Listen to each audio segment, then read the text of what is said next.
예, 안녕하세요. 오랜만에 돌아왔습니다. 나눔이 장기요양센터 대표 맡고 있는 민정원입니다.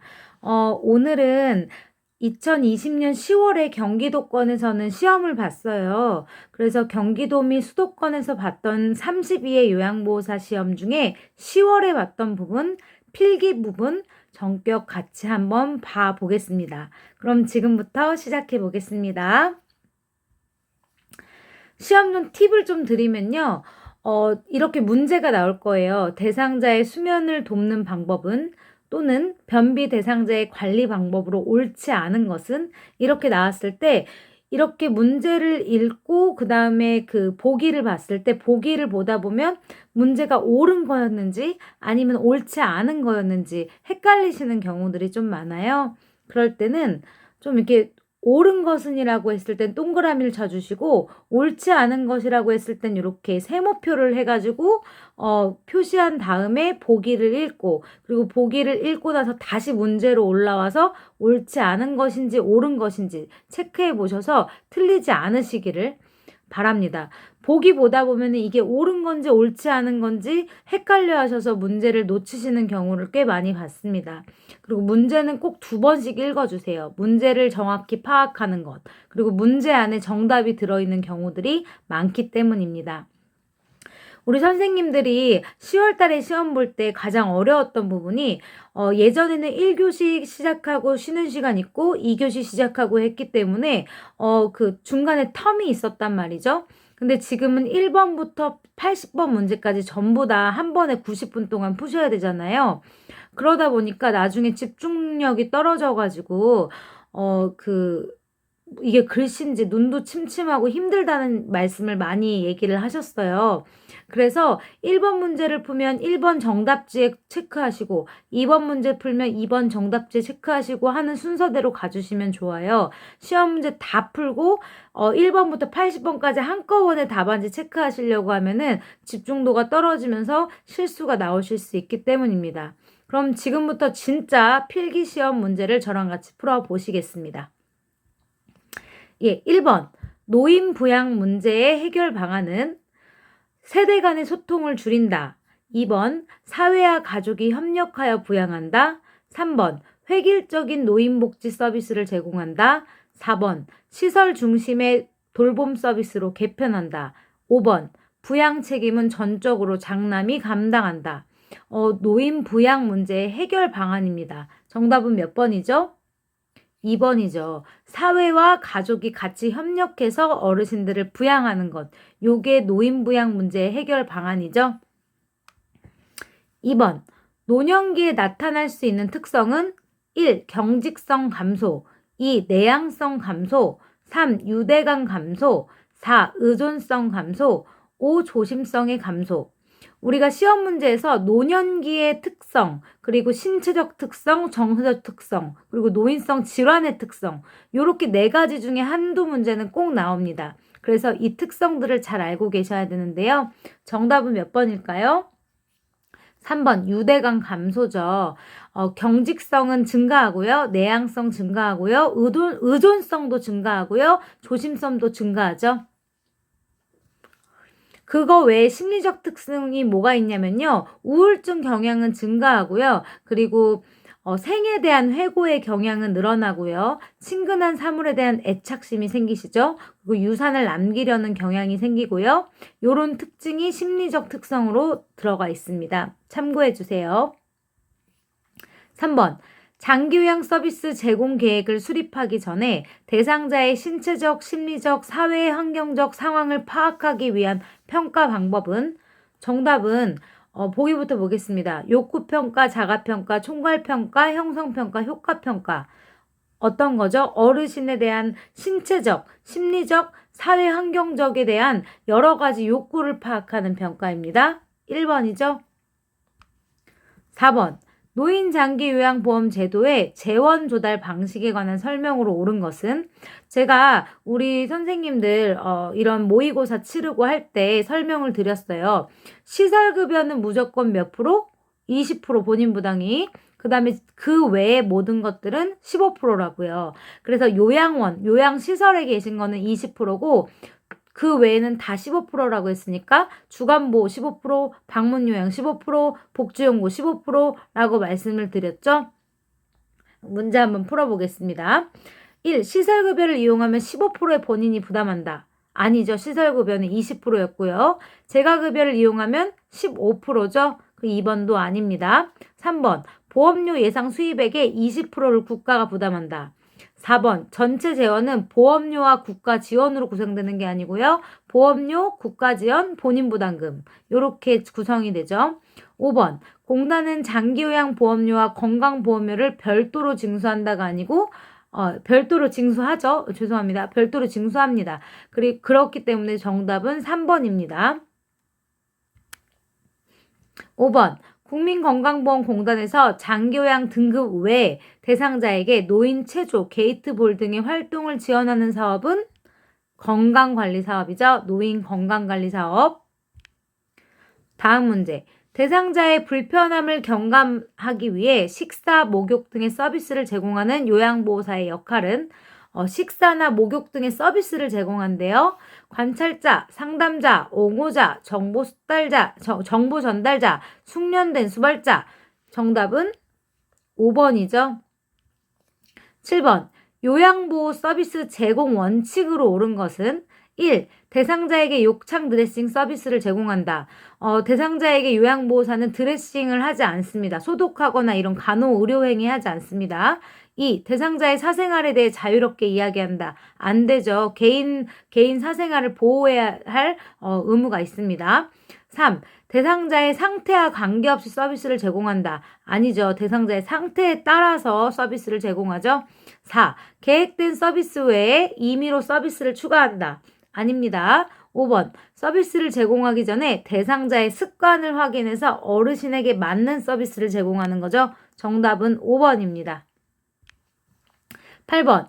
다음 상황에서 알 수 있는 노인학대 유형은 시험마다 거의 나왔어요. 많이 나왔던 게 어떤 것들이 있냐면 유기, 방임, 그리고 자기방임 이런 것들이 좀 나왔어요. 그래서 방임과 유기에 대해서 구분을 하실 수 있어야 되는데 방임은 보호자가 있음에도 그 보호자가 의식주와 관련된 필수적인 것들을 해드리지 않는 경우예요. 어르신이 집에 계신데 기저귀도 안 갈아주고 밥도 안 주고 손톱도 안 잘라주고 어르신을 그냥 방치하는 행위. 그게 방임이고요. 그 다음에 유기는 버려버리는 것을 말하죠. 어딘가로. 그리고 이렇게 인연을 싹 끊어버리는 것, 요걸 유기라고 합니다. 자기방임은 뭐죠? 스스로가 스스로를 버려버리는, 스스로가 스스로를 방치시키는 행위죠. 그래서 곡기를 끊는다든지, 아니면 스스로를 전혀 돌보지 않는다든지, 일부러 억지로 약을 먹지 않는다든지, 요게 자기방임에 해당됩니다. 문제 한번 보시죠. 대상자가 건강이 악화됐음에도 계속 술을 마셔요. 그리고 요양보호사가 집안에 쌓인 쓰레기를 치우려고 해도 대상자가 거부해요. 이거 뭐죠? 자기방임이죠. 다음 문제입니다. 학대로 인해서 피해를 입은 노인을 일정 기간 동안 보호하고 심신치유 프로그램을 제공하는 기관은 정답은 일정 기간이래요. 그쵸? 정답은 학대로 인한 그 피해받은 노인이라는 게 굉장히 중요합니다. 노인 학대로 피해를 입은 노인입니다. 정답은 학대 피해 노인 전용 쉼터. 10번. 다음과 같은 내용을 포함하는 성희롱 유형은 외모에 대한 성적인 평가와 비유. 뭐 야하게 생기지 않았네. 좀 야한 구석이 없어. 이런 것들이죠. 그리고 이상한 눈초리로 안마를 해달라고 쪼른다. 이거 어떤 유형인가요?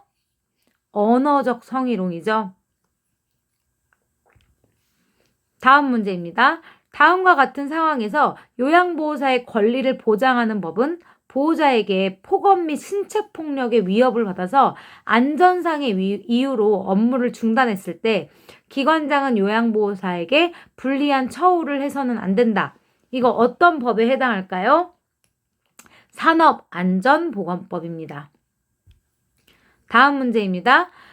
요양보호사가 서비스를 제공하는 동안 직업윤리를 준수한 사례는 1번 대상자를 선별하여 서비스를 제공하였다. 2번 높은 장기요양 등급을 받을 수 있게 도와주었다. 3번 대상자와 친밀감을 유지하기 위해 유아어를 사용하였다. 4번 제가 방문 시 대상자가 없어서 다음 방문일을 메모로 남겼다. 5번. 동료 요양보호사에게 근무를 대신해달라고 사적으로 부탁하였다. 정답은 몇 번이죠? 4번이죠. 제가를 방문했는데 대상자가 없을 때는 어르신 댁 앞에 문에다가 메모를 남겨놓고 오는 게 요양보호 서비스를 제공하는 직업 윤리의 하나죠. 1번은 대상자를 우리가 선별하지 않습니다. 2번은 장기요양 등급 높게 받을 수 있게 도와주지 절대 않습니다. 3번, 대상자와 친밀감을 유지하기 위해서 애들 다루는 유아어 사용 안 되죠. 그리고 동료 요양보호사에게 근무 대신해달라고 사적으로 부탁하시면 안 되고, 본인이 못하게 되는 날이 있을 때는 기관장에게 보고하셔야 합니다. 13번, 대상자가 다음과 같이 말할 때 요양보호사의 대응으로 적절한 것은 대상자가 나는 70평생 밥보다 간식을 많이 먹던 사람인데 여기 음식은 맛이 영 맞지 않네. 입맛이 없으니 기력도 없고 어르신이 이렇게 얘기하셨어요. 이럴 때 요양보호사의 대응으로 적절한 것은 1번 간식만 드시면 안 돼요. 2번 제 입맛에는 괜찮은데요. 3번 시간이 지나면 적응이 되실 거예요. 4번 제가 따로 간식을 준비해서 챙겨드릴게요. 5번 힘드시겠지만 새끼 규칙적으로 드시는 게 좋아요. 정답은 5번이죠. 요런 문제는 틀리시면 안 됩니다. 14번 시설에서 대상자가 다른 대상자를 성추행하는 것을 발견했을 때 대처 방법은 1. 큰 소리로 꾸짖는다. 2. 가족에게 알리고 퇴소시킨다. 3. 대상자의 행동을 못 본 척한다. 4. 동료 요양보호사 대처 방법을 의논한다. 5. 행위를 중단시키고 시설장에게 즉시 알린다. 정답이 5번이죠. 성추행하는 거 발견했을 때 이렇게 하지 마세요. 단호하게 얘기하시고 여기 우선 계세요 라고 하시고 시설장님에게 바로 보고합니다. 15번 대상자의 가족이 복지용구 구입을 부탁했을 때 대처 방법은 1. 복지용구를 대여해준다. 2. 직접 구입해 가져다준다. 3. 대신 구입해주고 사례금을 받는다. 4. 복지용구 구입 관련 정보를 제공한다. 5. 평소 알고 있는 업체에서 구매하도록 권유한다. 이럴 때 복지용구를 본인이 아는 데서 또는 사례금을 받고 이런 금품하고 관련돼서 하시면 안 되고 정답은 4번이죠. 복지용구 구입 관련 정보를 제공해 주시는 겁니다. 요러한 데 있으니까 한번 골라서 가보세요. 이렇게 안내를 해 주시는 거죠. 16번 근골격계 손상을 예방하기 위한 전신 스트레칭 방법은 1. 상하 좌우 교대로 스트레칭한다. 2. 한 가지 자세를 5분 이상 유지한다. 3. 통증이 느껴질 때까지 동작을 반복한다. 4. 동작과 동작 사이에 쉬지 않고 진행한다. 5. 스트레칭된 상태에서는 숨을 최대한 참는다. 근골격계 손상을 예방하기 위한 우리 요양보호사의 전신 스트레치 방법은 상하 좌우 교대로 스트레칭해서 뻐근하지 않도록 그리고 유연할 수 있도록 관리해 주시는 게 좋습니다. 17번 요양보호사가 감염으로부터 자신을 보호할 수 있는 방법은 1. 예방적으로 항생제 복용하지 않습니다. 2. 분비물을 만진 후 휴지로 손을 닦는 게 아니고 손을 깨끗이 씻어주셔야겠죠. 3. 감염 증상이 나타나면 예방접종을 한다. 아니죠. 치료받으셔야죠. 4번 서비스를 제공할 때마다 멸균 장갑을 착용한다. 아닙니다. 어르신이 세균 덩어리라고 우리한테 모든 걸 다 감염시키진 않습니다. 서비스를 제공하고 나서 손을 깨끗이 씻어주시는 거죠. 5. 임신한 경우 수두 증상이 있는 대상자 접촉을 피해 주셔야 합니다. 그 외에 어떤 것들이 있냐면요. 페이지 131쪽을 참고해 주세요. 요건 페이지는 좀 다를 수 있어요. 책에 따라서. 그 외에 손을 깨끗이 씻고 개인위생을 철저히 하고요. 감염병 대상자 접촉하지 않기 등이 있습니다. 18번 다음과 같은 증상을 보이는 질병은 관절 연골의 마모와 관절 조직의 퇴화, 계단을 오르내릴 때 심한 무릎 통증. 요거 뭐죠? 퇴행성 관절염. 19번 만성기관지염 대상자의 가래 배출을 돕는 방법이에요. 만성기관지염 대상자의 가래를 배출하는 데 돕는 방법은 어떤 것이 있는지 한번 보겠습니다. 해열제 투여한다, 심호흡하게 한다, 수분 섭취 제한한다, 실내 공기를 서늘하게 유지한다, 똑바로 누워 안정을 취하게 한다. 가래 배출이죠. 그러면은 2번 심호흡 또는 기침을 하시게 하는 게 가래 배출에 굉장히 도움이 됩니다. 정답은 그래서 2번. 20번 복압성 요실금을 관리하는 방법은 1. 체중을 조절한다. 2. 매시간 화장실 간다. 3. 꽉 조이는 옷을 입는다. 4. 규칙적으로 줄넘기를 한다. 5. 섬유소가 적은 음식을 먹는다. 복압성 요실금이 뭐죠?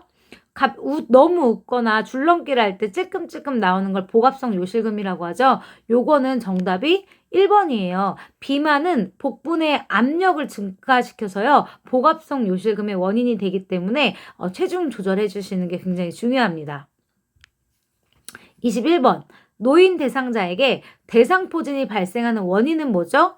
이거 바로 답이 보이네요. 면역력 저하.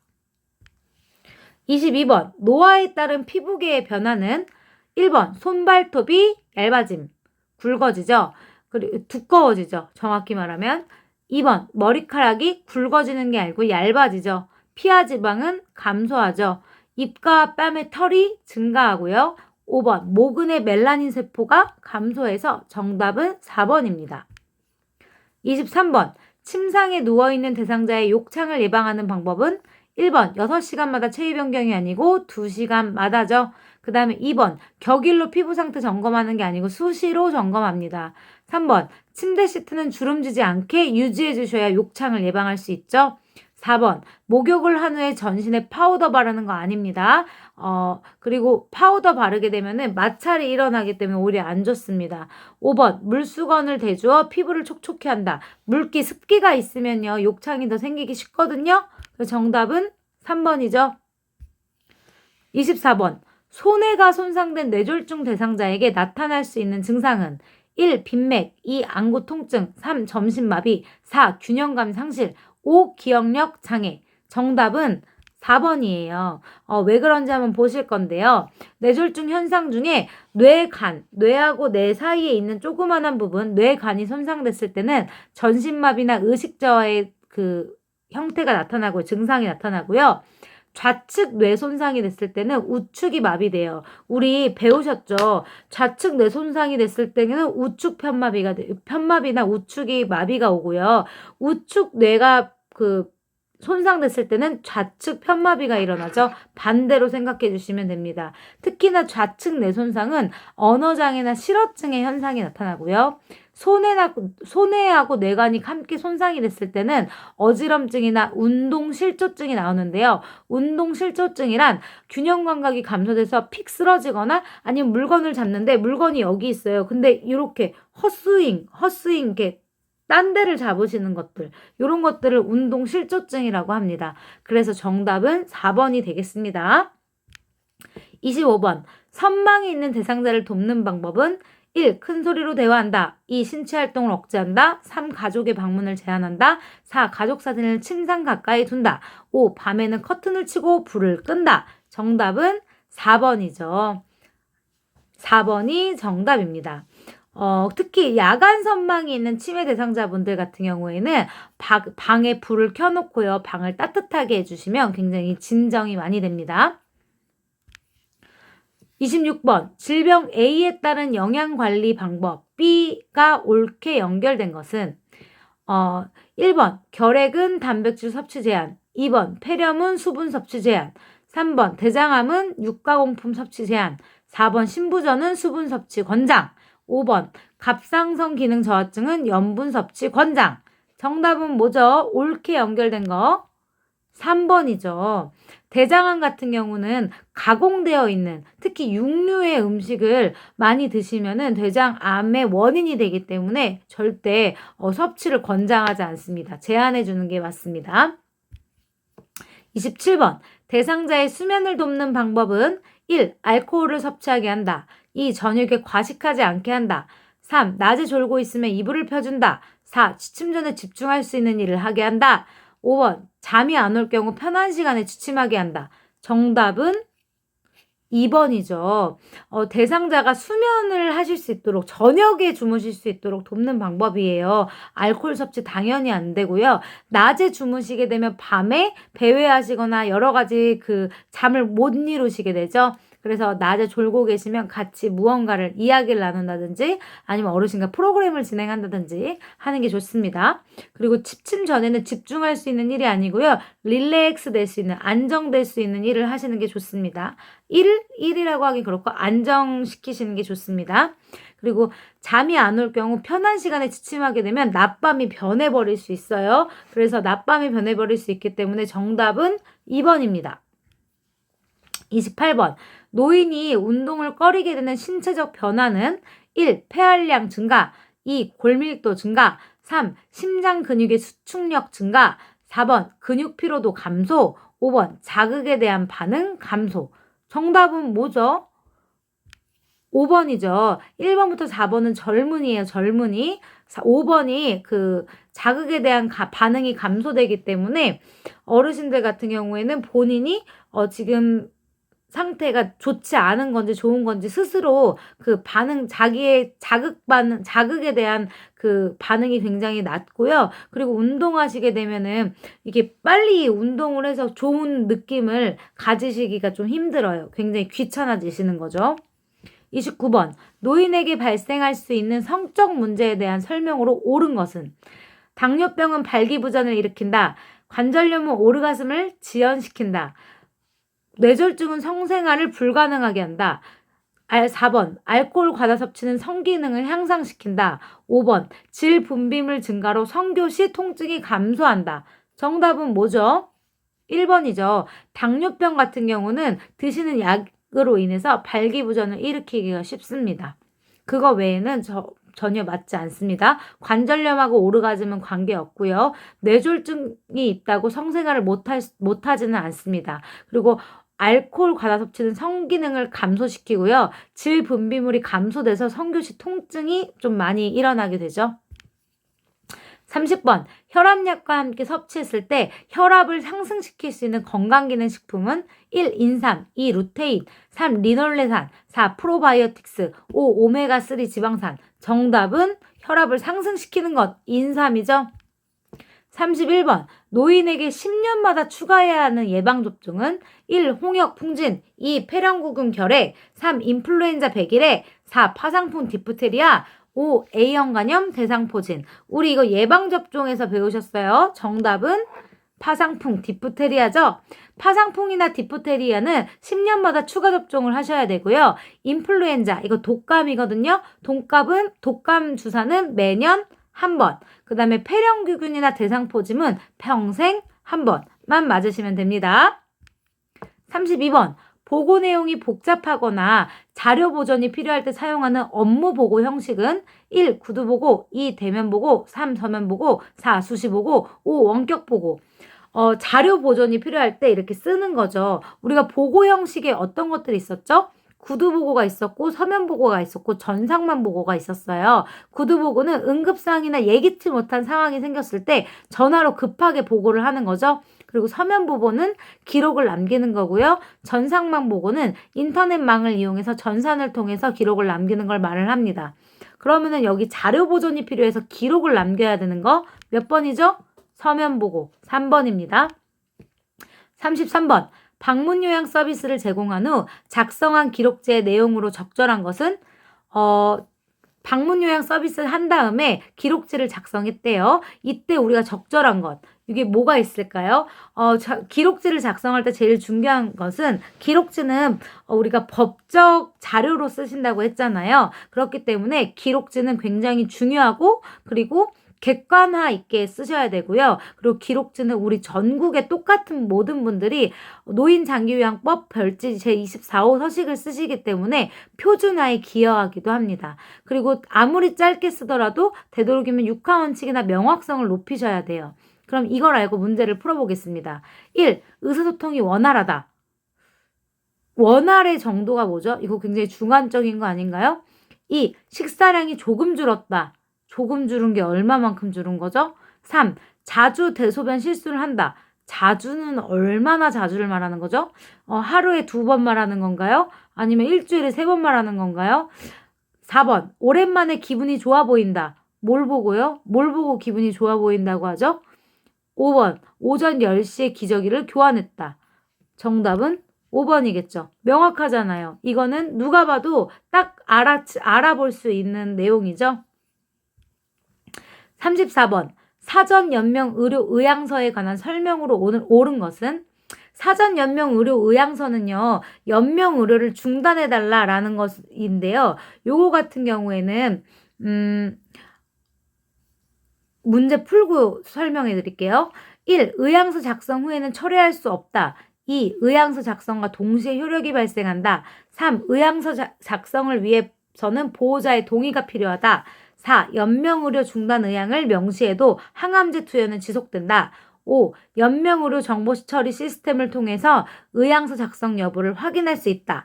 정답은 5번입니다. 그리고 제가 추가로 설명을 드리면요. 사전연명의료의향서는요. 누가 하냐면요. 말기 환자 또는 19세 이상 성인 누구나 할 수 있습니다. 19세 이상이면 누구나 할 수 있어요. 근데 문제 어떻게 좀 나오냐면 말기 환자만 가능하다 이렇게 나오면 틀린 겁니다. 그리고 본인이 스스로 하시는 거예요. 가족 보호자의 동의를 필요로 하지 않습니다.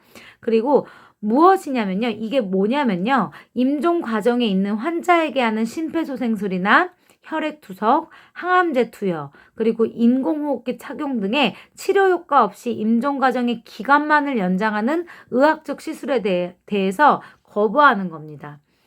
작성 후 등록은요, 사전 연명 의료의향서를 등록 기간에 등록을 해주셔야지 이게 되는 거예요. 쓴다고 서명한다고 되는 게 아니고 등록 절차를 거치셔야 합니다. 그래서 등록